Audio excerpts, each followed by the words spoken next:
আসসালামু আলাইকুম সম্মানিত দর্শক ও শ্রোতা সবাইকে জানাচ্ছি মানবিক শুভেচ্ছা। আশা করি সবাই ভালো আছেন। আমাদের বাংলাদেশে বিভিন্ন ব্যবসায়ীরা, সিন্ডিকেট ব্যবসায়ীরা কিংবা বাজারে দ্রব্যমূল্য কেন নিয়ন্ত্রণে করতে পারছে না, সিন্ডিকেট ব্যবসায়ী কেন বৃদ্ধি হচ্ছে?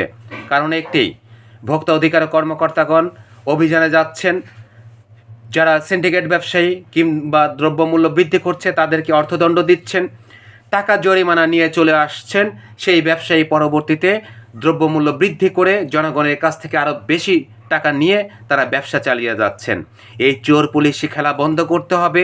এই বন্ধ করতে একটিই সমাধান, সেটি হচ্ছে অর্থদণ্ডের পাশাপাশি কারাদণ্ড দিতে হবে। প্রত্যেক অনৈতিক ব্যবসায়ী, যারা সিন্ডিকেট ব্যবসায়ী, যারা দ্রব্যমূল্য বৃদ্ধি করছেন, সেই সকল ব্যবসায়ীকে অর্থদণ্ড দেওয়ার পাশাপাশি কারাদণ্ড দিলেই দ্রব্যমূল্য নিয়ন্ত্রণে থাকবে, সিন্ডিকেট ব্যবসা বন্ধ হবে বলে আমি মনে করছি। আমার এই কথা কতটুকু যুক্তিগত সেটি কমেন্টসের মাধ্যমে আপনারা সবাই জানাবেন।